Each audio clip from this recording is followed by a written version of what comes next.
नमस्कार, first India में आप सबका स्वागत है। मैं हूं आपके साथ प्रीति सिंह। चलिए बुलेटिन की शुरुआत करते हैं। खबरों पर विस्तार से नजर डालते हैं। क्या ऊर्जा विभाग में जरूरतमंद योग्य अभ्यर्थियों को मिलेगी नौकरी? बिजली कंपनियों की कनिष्ठ अभियंता भर्ती परीक्षा से जुड़ी इस वक्त की बड़ी खबर आपको बता रहे हैं। पहली सूची से वंचित अभ्यर्थियों ने वेटिंग लिस्ट जारी करने की मांग यहां पर उठाई है। अभ्यर्थियों का दावा है कि पहली सूची में कई ऐसे कैंडिडेट हैं जो कि इच्छुक नहीं हैं। दूसरी अन्य भर्ती में चयन होने के चलते जेईएन भर्ती में इच्छुक नहीं है वो जेईएन भर्ती के, और सहायक अभियंता की भर्ती में भी कुछ पद रह गए, इसी के चलते खाली। बावजूद इसके अभी तक वेटिंग लिस्ट निकालने को लेकर कोई भी फैसला नहीं लिया गया। अभ्यर्थियों का दावा है कि यदि वेटिंग लिस्ट निकले तो खाली नहीं रहेंगे पद। अभ्यर्थियों ने मंत्री भंवर सिंह भाटी से भी इस पूरे मामले को लेकर हस्तक्षेप करने की बात उठाई है। तो इस वक्त की एक खबर हम आपको बता रहे हैं, जहां पर क्या ऊर्जा विभाग में जरूरतमंद योग्य अभ्यर्थियों को नौकरी मिलेगी? एक बड़ा सवाल यहां पर। बिजली कंपनियों की कनिष्ठ अभियंता भर्ती परीक्षा से जुड़ी हुई ये बड़ी खबर आपको बता रहे हैं। पहली सूची से वंचित अभ्यर्थियों ने यहां पर वेटिंग लिस्ट जारी करने की मांग उठाई है। अभ्यर्थियों का दावा है कि पहली सूची में कई ऐसे कैंडिडेट हैं जो कि नहीं इच्छुक, दूसरी अन्य भर्ती में चयन होने के चलते जेईएन भर्ती के इच्छुक नहीं है। सहायक अभियंता की भर्ती में भी कुछ पद खाली रह गए थे, इसी के चलते। बावजूद इसके अभी तक वेटिंग लिस्ट निकालने को लेकर कोई भी फैसला सरकार की ओर से नहीं लिया गया है। अभ्यर्थियों का ये दावा है कि यदि वेटिंग लिस्ट निकले तो खाली पद यहाँ पर नहीं रहेंगे। अभ्यर्थियों ने मंत्री भंवर सिंह भाटी से भी इस पूरे मामले को लेकर हस्तक्षेप करने की मांग उठाई।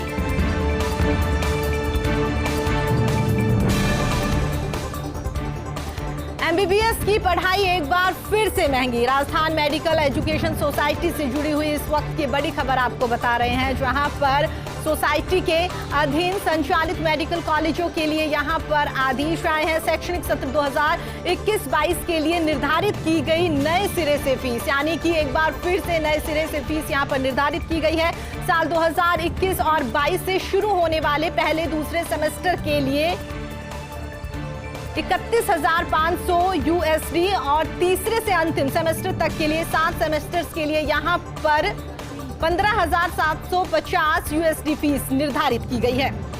यानी कि एक बार फिर से एमबीबीएस की पढ़ाई जो है वो महंगी होती हुई यहाँ पर दिखाई दे रही है। राजस्थान मेडिकल एजुकेशन सोसाइटी से जुड़ी हुई इस वक्त की बड़ी खबर आपको बता रहे हैं। संचालित मेडिकल कॉलेजों के लिए ये आदेश आए हैं, जहां पर शैक्षणिक सत्र साल 2021 और 22 के लिए निर्धारित की गई नए सिरे से फीस साल 2021 और 22 से शुरू होने वाले पहले दूसरे सेमेस्टर के लिए 31,500 USD, तीसरे से अंतिम सेमेस्टर के लिए यहाँ पर। साथ ही आपको ये भी बता दें, 7 सेमेस्टर्स की अगर हम बात करें तो 7 सेमेस्टर्स के लिए 15,750 USD फीस यहाँ पर निर्धारित की गई है।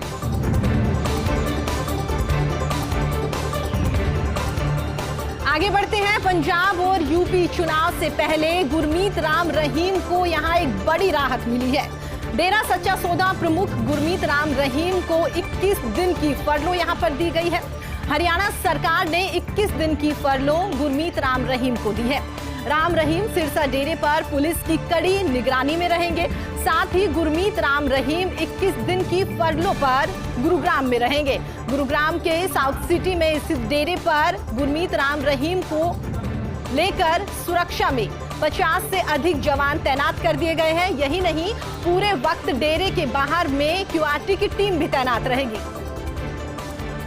प्रधानमंत्री नरेंद्र मोदी की 8 फरवरी को रैलियां। प्रधानमंत्री नरेंद्र मोदी कल उत्तराखंड, पंजाब और यूपी में वर्चुअली रैली को संबोधित करेंगे। उत्तराखंड में नैनीताल और उधम सिंह नगर में जनसभा को संबोधित करते हुए प्रधानमंत्री नरेंद्र मोदी नजर आएंगे।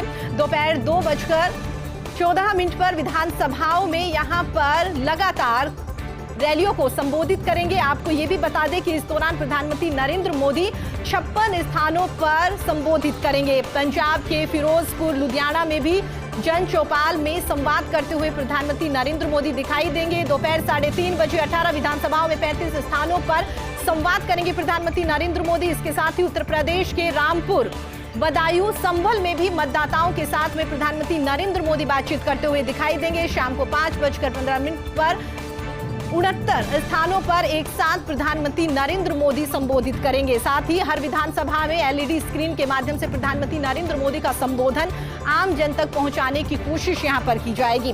तो आगामी विधानसभा चुनाव को लेकर हर कोई यहां तैयारियों में जुटा हुआ है। इसी बीच में प्रधानमंत्री नरेंद्र मोदी की ओर से भी यहां पर रैलियां जो है वो की जाएगी। प्रधानमंत्री नरेंद्र मोदी 8 फरवरी को तमाम रैलियों को एक साथ संबोधित करते हुए नजर आएंगे। प्रधानमंत्री नरेंद्र मोदी कल उत्तराखंड, पंजाब और यूपी में वर्चुअली रैली को संबोधित करेंगे। उत्तराखंड में नैनीताल और उधम सिंह नगर में प्रधानमंत्री नरेंद्र मोदी की ओर से आमजन को संबोधित किया जाएगा।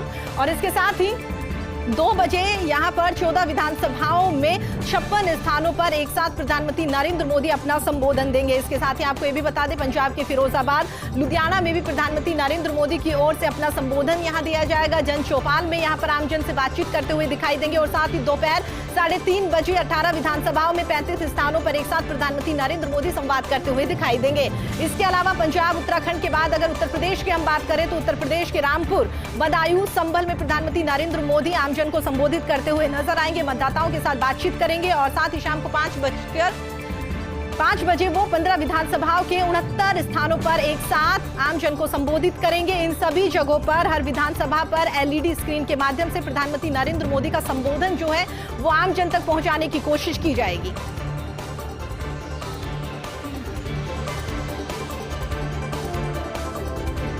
इंडियन एक्सप्रेस में पुष्कर सिंह धामी का इंटरव्यू। उत्तराखंड में 5 सालों से भाजपा सरकार और वैसी ही रफ्तार। लोग कहते हैं मुझे पर्याप्त वक्त नहीं मिल सका, मैं गाड़ी को मंजिल तक पहुंचाने वाला आखिरी ड्राइवर। बहुमत हासिल करने के बाद एक बार फिर से भारतीय जनता पार्टी की सरकार उत्तराखंड में हम बनाएंगे। उत्तराखंड के मुख्यमंत्री है पुष्कर सिंह धामी।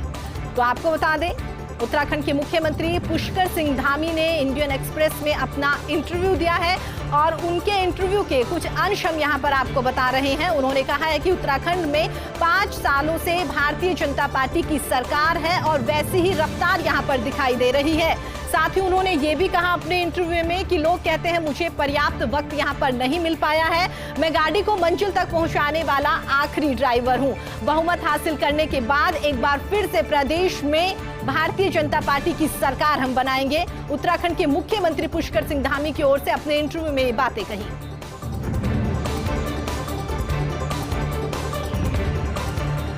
अजमेर में ख्वाजा गरीब नवाज का 810वां उर्स।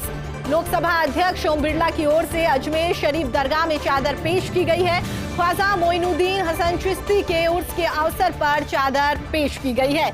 स्पीकर ओम बिरला की ओर से OSD राजीव दत्ता ने ये चादर यहां पर पेश करी है। OSD राजीव दत्ता ने अमन, चैन और आपसी सद्भावना की कामना यहां पर करी। देश की उन्नति और देशवासियों के कल्याण की कामना यहां पर की गई है। अजमेर शरीफ दरगाह से समाज के हर वर्ग के लोगों का खासा जुड़ाव है। साथ ही ये दरगाह कौमी एकता की मिसाल है। आपसी भाईचारे को भी यहाँ पर बढ़ावा मिलता है। तो आपको बता दें, अजमेर में ख्वाजा गरीब नवाज का 810वां उर्स मेला चल रहा है और उसी को लेकर तमाम बड़े नेता, सेलिब्रिटी जो है वो लगातार अपनी चादर यहाँ पर पेश कर रहे हैं। आज की अगर बात करें तो लोकसभा अध्यक्ष ओम बिरला की ओर से अजमेर में शरीफ दरगाह में चादर पेश की गई।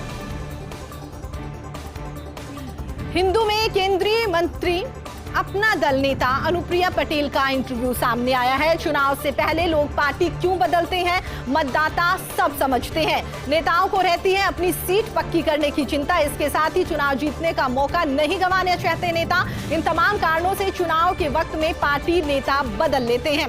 तो आपको बता दें, उत्तर प्रदेश में विधानसभा चुनाव में भारतीय जनता पार्टी की सहयोगी पार्टी है अपना दल और उन्हीं के नेता की ओर से यहां पर इंटरव्यू दिया गया है। हिंदू में केंद्रीय मंत्री अपना दल नेता अनुप्रिया की ओर से इंटरव्यू दिया गया और उन्हीं की कुछ तमाम बातें यहां पर हम आपको बता रहे हैं। उन्होंने कहा है कि चुनाव से पहले लोग पार्टी क्यों बदलते हैं, मतदाता यानी कि आम जन जो है, वोटर जो है, उन्हें सब समझ में आता है। नेताओं को अपनी सीट पक्की करने की चिंता यहां पर रहती है। इसके साथ ही चुनाव जीतने का कोई भी मौका यहां पर कोई भी नेता नहीं गंवाना चाहता, जिसकी वजह से चुनाव आने से पहले ही वो अपनी पुरानी पार्टी को छोड़ देता है और दूसरी पार्टी में शामिल हो जाता है। इन तमाम कारणों से चुनाव के वक्त में पार्टी नेता बदलते हुए दिखाई देते हैं। आपको बता दें, उत्तर प्रदेश विधानसभा चुनाव में भारतीय जनता पार्टी की सहयोगी पार्टी है अपना दल और उन्हीं की मंत्री की ओर से ये बयान यहां पर दिए गए।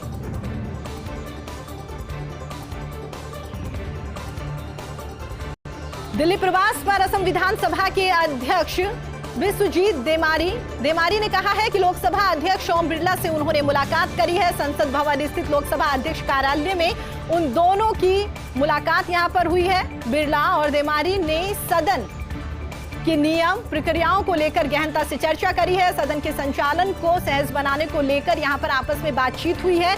बिरला ने कहा, कार्यवाही के दौरान सदन में अनुशासन बनाए रखना बेहद जरूरी है। सदस्य अपने आचरण और व्यवहार से सदन की गरिमा बढ़ाएं।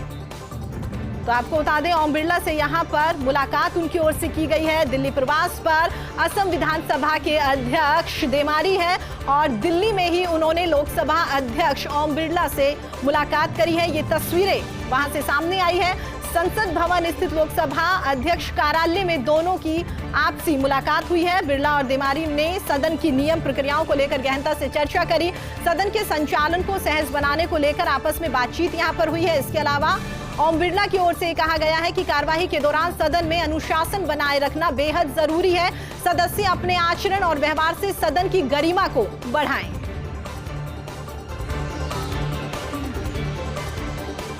करते हैं स्वर कोकिला। लता जी के सम्मान में भारत सरकार का बड़ा ऐलान। लता मंगेशकर के सम्मान में जारी होगा डाक टिकट। भारत सरकार जारी करेगी डाक टिकट। वहीं मध्य प्रदेश सरकार ने भी बड़ा ऐलान किया है। इंदौर में लता जी की प्रतिमा लगाने का ऐलान मध्य प्रदेश सरकार की ओर से किया गया। इंदौर में बनेगा लता मंगेशकर संगीत विश्वविद्यालय। इंदौर में लता जी के नाम पर म्यूजियम भी बनाया जाएगा। सुर गायिका को लेकर सीएम शिवराज सिंह चौहान ने ये बड़ा ऐलान किया है। तो आपको बता दें, स्वर कोकिला लता मंगेशकर जी का निधन हो गया है और उनके निधन पर भारत सरकार की ओर से ये बड़ा ऐलान किया गया है। लता मंगेशकर के सम्मान में डाक टिकट जारी किया जाएगा। भारत सरकार डाक टिकट जारी करेगी। वहीं पर मध्य प्रदेश सरकार ने भी उनके निधन पर बड़ा ऐलान किया है। इंदौर में लता जी की प्रतिमा लगाने का बड़ा फैसला मध्य प्रदेश की सरकार की ओर से लिया गया। इंदौर में लता मंगेशकर संगीत विश्वविद्यालय बनेगा। इंदौर में ही लता जी के नाम पर म्यूजियम बनाया जाएगा। साथ ही सुरों की मल्लिका को लेकर सीएम शिवराज सिंह चौहान ने इस बात का ऐलान किया। उत्तराखंड के ब्रांड एम्बेसडर बने अभिनेता अक्षय कुमार। पहाड़ी टोपी पहन चुनावी मौसम में प्रदेश के ब्रांड एम्बेसडर बनी है अक्षय कुमार। सीएम पुष्कर सिंह धामी के प्रस्ताव पर अक्षय कुमार ने अपनी सहमति दी है। उत्तराखंड के मुख्यमंत्री पुष्कर सिंह धामी ने अक्षय कुमार से यहां पर मुलाकात करी है। देहरादून में सीएम आवास पर यह शिष्टाचार मुलाकात हुई है। सीएम धामी ने गुलदस्ता देकर अक्षय कुमार का स्वागत किया, अभिनंदन किया और उन्हें उत्तराखंड की खास ब्रह्मा कमल पहाड़ी टोपी भी यहां पर पुष्कर सिंह धामी की ओर से पहनाई गई। अभिनेता अक्षय कुमार ने कहा है, कोशिश रहेगी कि उत्तराखंड में पहले से भी ज्यादा फिल्मों की शूटिंग हो। अक्षय कुमार ने स्विट्जरलैंड लंदन की तुलना देवभूमि उत्तराखंड से करी है। तो देखिए, मुख्यमंत्री पुष्कर सिंह धामी की ओर से जैसे ही अभिनेता अक्षय कुमार को ब्रांड एम्बेसडर बनाया गया है, उसके बाद में पहाड़ी टोपी उन्हें पहनाई गई और चुनावी मौसम में प्रदेश का ब्रांड एम्बेसडर उन्हें घोषित किया गया है। मुख्यमंत्री पुष्कर सिंह धामी के प्रस्ताव पर अक्षय कुमार ने भी अपनी सहमति दी है। उत्तराखंड के मुख्यमंत्री पुष्कर सिंह धामी ने अक्षय कुमार से मुलाकात करी है। शिष्टाचार ये मुलाकात रही। देहरादून में सीएम आवास पर यह मुलाकात हुई है, जहां पर मुख्यमंत्री पुष्कर सिंह धामी ने बुके देकर अक्षय कुमार का स्वागत किया, अभिनंदन किया है और उन्हें उत्तराखंड की खास पहाड़ी टोपी भी यहां पर मुख्यमंत्री पुष्कर सिंह धामी की ओर से पहनाई गई। इसी बीच में अभिनेता अक्षय कुमार की ओर से कहा गया है कि उनकी पूरी कोशिश रहेगी कि उत्तराखंड में पहले से भी ज्यादा फिल्मों की शूटिंग हो। अक्षय कुमार ने स्विट्जरलैंड लंदन की तुलना देवभूमि उत्तराखंड से की। भाजपा नेताओं के भाषा पर समाजवादी पार्टी को ऐतराज। चुनाव आयोग से शिकायत यहां पर की गई है। जवाब में भारतीय जनता पार्टी ने भी शिकायत करी है। भारतीय जनता पार्टी को सपा, रालोद और कांग्रेस नेताओं की भाषा पर ऐतराज है। तो वहीं पर भारतीय जनता पार्टी के वकील अखिलेश अवस्थी ने मेरठ का मामला यहां पर उठाया है। मेरठ के विधायक सपा रालोद प्रत्याशी रफीक अंसारी की शिकायत। रफीक अंसारी कहते हैं, भारतीय जनता पार्टी ने हर थाने में हिंदूगरी मचाई हुई है। चुनाव आयोग से अंसारी के खिलाफ मामला दर्ज करने की मांग यहां पर की गई है।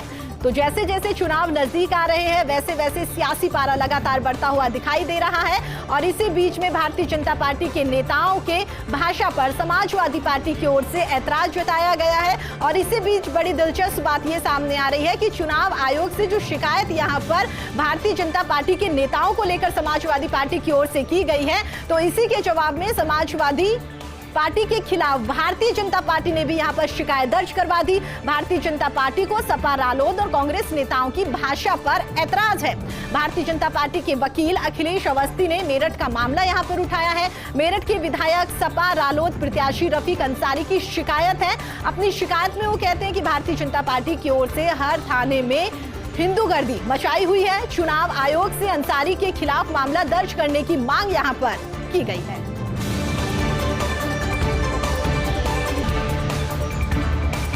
टाइम्स ऑफ इंडिया में अश्विनी वैष्णव का इंटरव्यू। हम चाहते हैं सोशल मीडिया पर यूजर्स के हित सुरक्षित रहे। इसके दुरुपयोग से अगर कानून व्यवस्था बिगड़ती है तो ऐसे में कोई समझौता सरकार नहीं कर सकती। इस तरह की घटनाओं पर सख्ती बरतने की जरूरत है।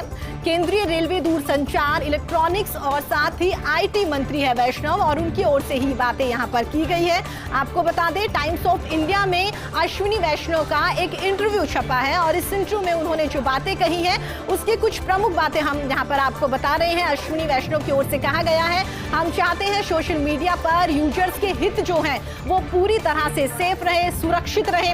इनके दुरुपयोग से अगर कानून व्यवस्था बिगड़ती है तो ऐसे में कोई भी समझौता सरकार नहीं कर सकती।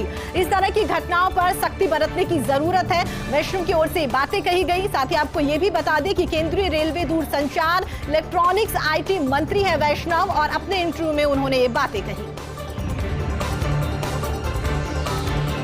जेएनयू के नए कुलपति की नियुक्ति कर दी गई है। शांति श्री धूलीपुड़ी पंडित जेएनयू की नई कुलपति नियुक्त की गई है। पहली बार जेएनयू में किसी महिला कुलपति की नियुक्ति हुई है।